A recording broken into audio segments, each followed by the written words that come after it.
Y aquí se abrió el debate. Antes de saludarla y de presentarla a ella, es la doctora Viviana Kramer, médica ginecóloga, especialista en ginecología infanto-juvenil del Servicio de Adolescencia del Hospital Argerich y secretaria general de la Sociedad Argentina de Ginecología Infanto-Juvenil, a quien saludamos y le damos la bienvenida. Gracias por atendernos, Viviana, buen día. Buen día, gracias a ustedes. No, al contrario, Silvina Presta te saluda. Aquí estamos junto a Paula Negrete y Fernando Brisolía para hablar un poco sobre la anticoncepción, sobre los métodos, sobre los anticonceptivos de larga duración, por qué los especialistas los consideran la primera opción en las adolescentes. Bueno, primero quería felicitarlos que pongan este tema en el aire y en la agenda, porque entre educación, la comunicación y la parte de salud pública es que podemos actuar. Solo los médicos no podemos actuar en esto. Es cierto. Entonces, la verdad, chapó, felicidades. Felicitaciones a todos. Gracias. Mira, el tema es así, es un tema que realmente preocupa, Uh-huh. porque nosotros tenemos una tasa de fecundidad, lo dijo el coordinador del Programa Nacional de Adolescencia. Tenemos una tasa de fecundidad en menores, o sea, en adolescentes, de 120.000 adolescentes, y una tasa de fecundidad es la cantidad de embarazos, ¿sí? Y 3.000 son aquellos adolescentes menores de 15 años. O sea, dentro de lo que es la región, estamos bastante arriba. Dentro de la región, lo que es Latinoamérica, ¿no? ¿Y por qué es esto? ¿Por falta de información? ¿Por la primera relación? Mira, yo creo que es una serie de mezcla de todo. Primero, si bien están las leyes, porque desde el 2005 está la Ley de Educación Sexual. Sí. Pero para tener una ley de educación sexual también tenés que tener un recurso humano que esté preparado para eso, no es solamente la ley. Claro. ¿No? Y la realidad es que si bien hay área programática donde los médicos en distintos lugares de hospitales salen al campo, se puede decir al lugar de campo a hablar, a los colegios, pero el que tiene que estar ayornado es el docente. Claro que sí. Y el docente no solo tiene que ser ayornado, sino no dar juicio de valor, que no se mezcle sus creencias. Claro, claro. Porque la realidad es que es distinto lo que es el noroeste, el norte, el sur, capital, es distinto las creencias y cómo se maneja este tema y sobre todo lo que es la sexualidad. Entonces a veces es complicado en un país tan extenso. Nosotros de por sí, si vamos a educar, si tenemos la función, ante todo es el doble método, el preservativo tiene que estar en toda relación sexual. O sea, viene un adolescente y hace su primera consulta a una ginecóloga, le dice que quiere tener relaciones. ¿Y cuál es el consejo entonces? Que empiece a tomar anticonceptivos y que además el chico se cuide.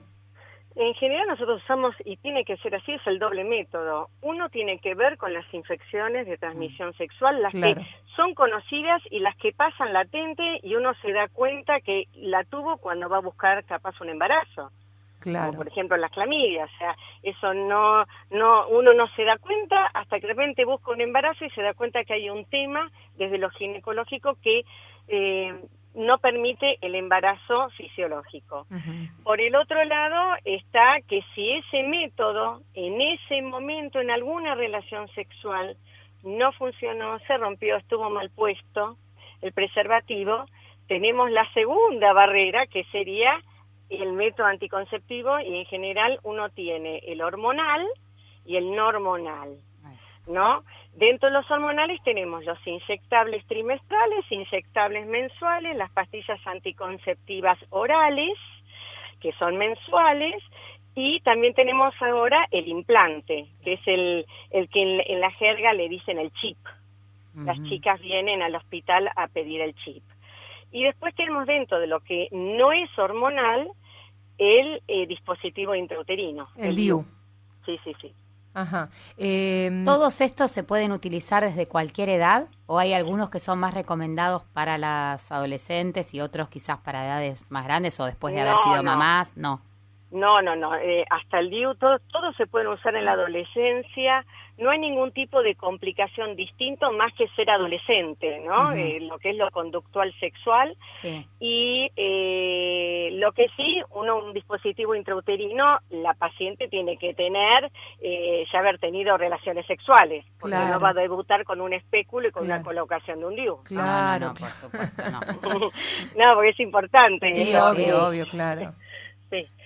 Pero sí, en general no hay ningún método que esté contraindicado. De hecho, hay métodos que inclusive tenemos métodos para todo tipo de pacientes. También, gracias a la ciencia, tenemos más sobrevida de patologías crónicas, ¿no? O sea, patologías que aparecen en la niñez o en la adolescencia y llegan a la adultez, y en la realidad hay un método para cada paciente. Se puede usar en cualquier patología crónica también, porque los chicos que tienen patología crónica también son adolescentes que hacen vida adolescente, que son seres sexuados. Ahora, ¿cómo avanzó? Porque la verdad que me estás hablando de un chip, de inyecciones, cosas que para mí son nuevas. Sí, eso está, bueno, avanzó la ciencia y la industria. Sí, claro. Es de las dos partes, pero eso es un beneficio lo que es a la sociedad, y en especial en la población adolescente, que tienen derecho a olvidarse, tienen derecho a, de repente, a anticiparse, ¿no? A no tener conductas anticipatorias ante la complicación. ¿Por qué? Porque son adolescentes, porque es un cerebro que se está como terminando de modelar. Ustedes saben que entre los 10 y los 20 años el cerebro, en el cerebro se produce una serie de sucesos donde empiezan a tener mayor complejidad sus funciones y pueden empezar a pensar y a tener conceptos distintos que antes no tenían. Eso termina a los 20 años. O sea, por eso uno a veces dice, como si se lo dije, lo reiteró. Como si yo le dije que no hiciera eso, volvió a hacerlo. Claro. Porque es un cerebro en formación, desde la fisiología. Ahora, la vacuna del HPV que se da en las nenas ahora a partir de los 11 años, ¿de qué te previene? Porque vos decís que hay que utilizar igualmente los dos métodos, la pastilla para las chicas y el preservativo para los varones. Sí. La vacuna HPV también está en el programa nacional, también para los varones, ¿eh? Ah, cierto. No solamente las mujeres. Sí. Y se dan las tetravalentes. Las vacunas de HPV vos tenés muchos primos del HPV, muchas cepas, como nosotros decimos, ¿no? Te cubren, vos tenés la bivalente que te cubren una serie de cepas y la tetravalente que te cubre otra serie de cepas. Pero después, aparte de todo, hay otros HPV que capaz no cubren y hay otros tipos de cánceres. Por eso no es solamente la vacuna. Y el preservativo también hace que el microclima de la vagina de la mujer esté más saludable. Las patologías también surgen porque hay una alteración del microclima. Claro.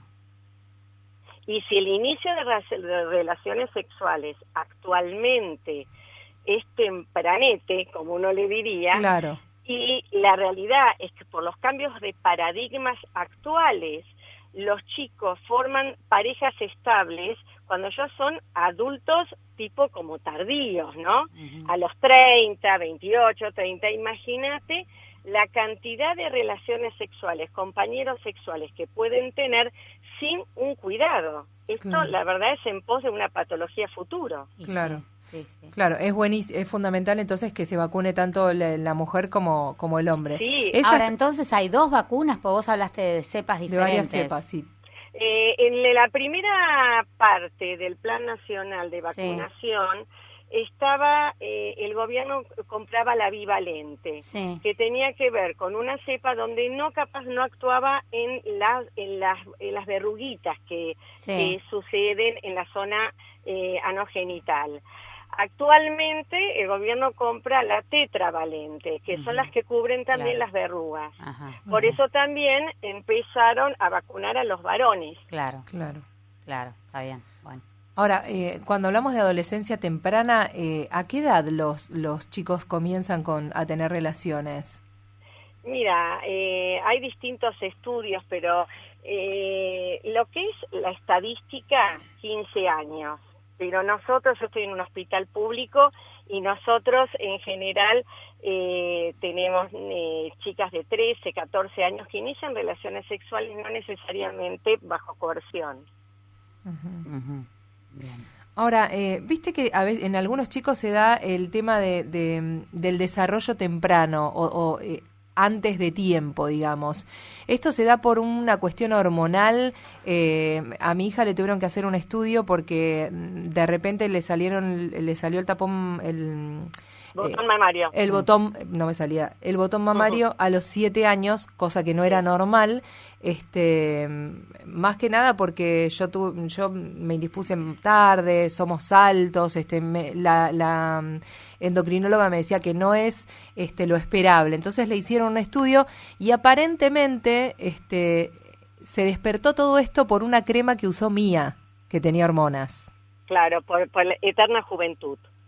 Claro, sí. Para la eterna juventud de las mamis. Para la madre, claro. claro. Viste, las mujeres sin el estrógeno no tenemos esa eterna juventud. Es así, el estrógeno para nosotros es, mira... Tanto la puede puede modificar la parte hormonal de una nena, una crema, una simple crema. A mí la verdad que me llamó la atención. Sí, pero ese es exógeno. Vos tenés distintos tipos de manifestación sintomática de una pubertad más temprana o precoz. Una puede ser por situaciones exógenas, por ejemplo, una crema, la soja es un fitoestrógeno. Sí. Entonces, antiguamente cuando yo era no tan chica, pero el tema del jugo con soja, todo eso hacía de que muchas niñas consultaran en los servicios o a los médicos por el botón mamario temprano. Hay un adelanto de la pubertad y un adelanto de la menarca, que es la primera menstruación, pero eso tiene que ver también en el contexto con lo que nosotros llamamos la epigenética. O sea, vos no sos solo un ser vivo mamífero, sino sos un ser vivo mamífero dentro de un contexto. El contexto tiene que ver con el ambiente, con la geografía, con la alimentación. Claro. Y con la parte emocional. Claro. De hecho, una de las cosas que se vio, y hay estudios hechos internacionales, que las niñas migrantes, ¿no? Las familias que migran, las niñas suelen tener más adelantada que su genética, como vos dijiste, lo que eran tu familia y lo que le llamó la atención de tu hija, su genética da una edad y las niñas empiezan con eventos puberales antes. Claro. Esto es un estudio hecho internacional, Ajá. no lo digo yo solamente. Sí, no. Y otra es todo lo que tiene que ver con los disruptores hormonales. O sea, hay cosas en el ambiente, cada vez la alimentación es más química, ¿no? El tomate, ¿es el tomate? No, a veces el tomate no tiene gusto a tomate. Claro. Y todas esas cosas que comemos también inciden e interfieren funciones hormonales. Claro. Ahora, volviendo a los métodos anticonceptivos de larga duración, como puede ser las pastillas en las adolescentes, ¿pueden generar, o es un mito, algún problema hematológico el día de mañana? Por ejemplo, a mí se me despertó el tema de la trombofilia cuando quise buscar familia y después me da como negativo y alguien me dijo puede ser porque tomaste muchas pastillas anticonceptivas cuando eras chica. Mira, vamos a decir, la incidencia de la trombofilia es baja, no es alta, y la incidencia del embarazo es alta. Entonces uno cuando da un anticonceptivo, vos tenés que ponerlo frente, entre comillas, al mal inoportuno del momento. Es mejor no tomar ni una aspirina. Claro, sí, o sea, cuando uno da un medicamento, es frente a la inoportunidad de lo peor que se viene. Claro. El embarazo engorda más que el anticonceptivo, el embarazo y el puerperio es más trombofílico que el anticonceptivo, esto es muy importante, ¿no? El embarazo y la lactancia saca más calcio del hueso que el anticonceptivo. Es cierto. Entonces, cuando vos te posicionás frente a la consejería de un método anticonceptivo, vos te posicionás frente a esta situación comparativa, no frente a la no toma. Claro. O sea, porque esto es importante, porque siempre todo lo que está hecho con medicamentos y sintéticos tiene un impacto en el cuerpo. O sea que puede generar el día de mañana una especie de trombofilia, tomar No, te digo, es un mito. Yo tengo yo no diría que es un mito, es un evento al que te puede pasar, pero actualmente los anticonceptivos tienen una dosis hormonal que no tiene nada que ver, posiblemente, no sé tu edad, pero que tu adolescencia, ni la mía, que yo ya tengo 30 años de médica, no voy a decir la edad. Yo tengo 43, no tengo problema en decir la edad. Y el tema es que las dosis son distintas, claro, los componentes son distintos, claro. Y para eso está lo que se llama la anamnesis, ¿no? Nosotros los médicos o aquellas personas, porque en muchos lugares son hasta matronas, parteras, enfermeras, depende la región, tenemos una serie de cuestionarios, no es cuestionario, de preguntas para conocer a la paciente en su integridad. Claro. Yo tengo una paciente que la mamá tuvo un ACV o que el papá tuvo un infarto, uno lo va como construyendo en forma creativa y artística en el momento. Claro. ¿Entendés? No es que solamente tenés una paciente que pide un anticonceptivo. Claro. Usted es un adolescente integralmente con una historia familiar, con todo, o sea, si la mamá tuvo diabetes o tuvo hipertensión en el embarazo, o sea, toda una serie de cosas que nos da el perfil de la paciente. Claro, claro. Le tomamos la presión, o sea, hay una serie de cositas que hacemos antes de dar un método. Claro, la incidencia de trombofilia es muy baja y el impacto en realidad tiene que estar mucho tiempo de exposición para que se manifieste. Claro.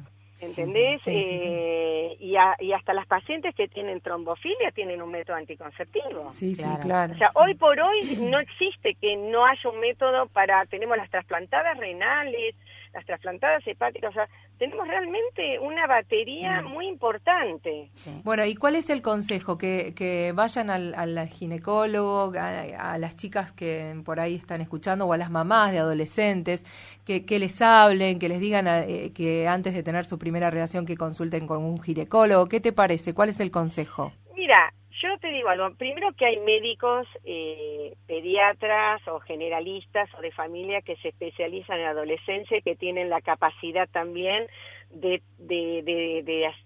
recomendar un método anticonceptivo, por lo cual no necesariamente tienen que ser desviado al ginecólogo. Pero que el ginecólogo no, en especial infanto-juvenil, no sea la consulta porque tiene un novio, porque ya llegamos tarde. Claro. ¿Entendés?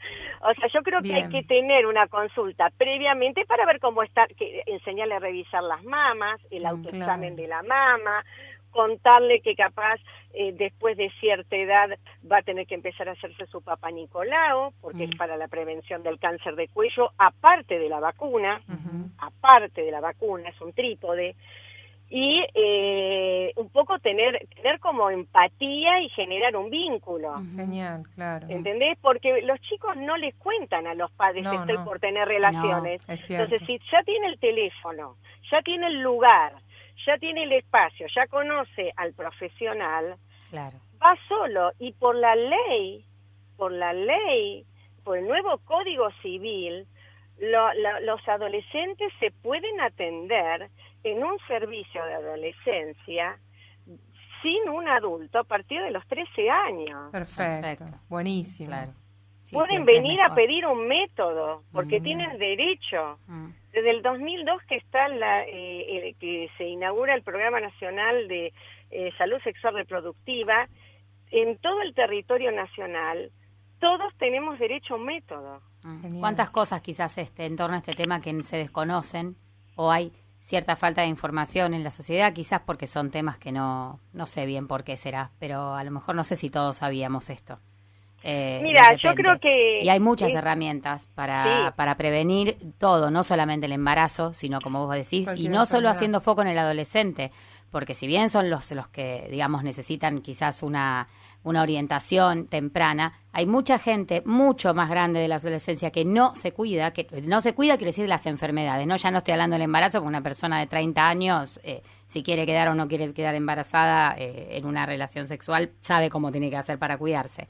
Pero hablo de lo que es el preservativo como barrera de otras enfermedades, el embarazo no lo es, y gente grande que no lo usa. Hay un montón. Sí, es cierto eso. Sí, pero yo creo que es un tema también educativo, cultural. Vos date cuenta, hay una ley, pero nos encontramos que las provincias del norte, como acá es un país federal, como es tu radio, y cada uno tiene aparte sus propias leyes y tienen autonomía, entonces habiendo una ley nacional, Salta decide que no esto, Jujuy, porque hay la verdad, o sea, se confunde, cambiaron los paradigmas. Entonces, una cosa la espiritualidad, una cosa tiene que ver con las creencias que tiene cada uno, pero cuando uno está frente a un paciente, como cuando uno gobierna o como cuando uno comunica, uno no puede dar juicio de valor. Claro. No, obvio, claro. ¿Entendés? Uno tiene que ser objetivo, no dar juicio de valor y dar soluciones a una problemática. Exacto. O sea, yo doy juicio de valor frente a mis hijos como madre, pero no frente, y soy coherente, soy coherente también con mis pacientes. Yo a mis pacientes les dedico y les doy lo mismo que yo haría con mis hijos. No tengo esa dicotomía, pero no doy juicio de valor si está bien o está mal. Exacto. Toda práctica sexual tiene que usar preservativo, en toda práctica sexual. ¿Por qué acoto esto? Porque la gente identifica la práctica sexual solamente con la penetración del miembro en lo que es la vagina. No, obviamente. Y práctica sexual involucra todo. Es cierto. El sexo oral, el sexo anal, el sexo vaginal, es todo. Es cierto. Viviana, es interesantísimo el tema, estaríamos toda la mañana, pero el tiempo es muy acotado. Te agradecemos muchísimo este contacto telefónico y nuevamente te comprometemos a otra salida, si te parece. Perfecto. Muchísimas gracias a ustedes por difundir este tema que para nosotros es realmente un pilar importante en la parte de comunicación. Sí, súper importante. Gracias a vos, Viviana Kramer, la doctora médica ginecóloga especialista en ginecología infanto-juvenil, pasó por Mañana Federal.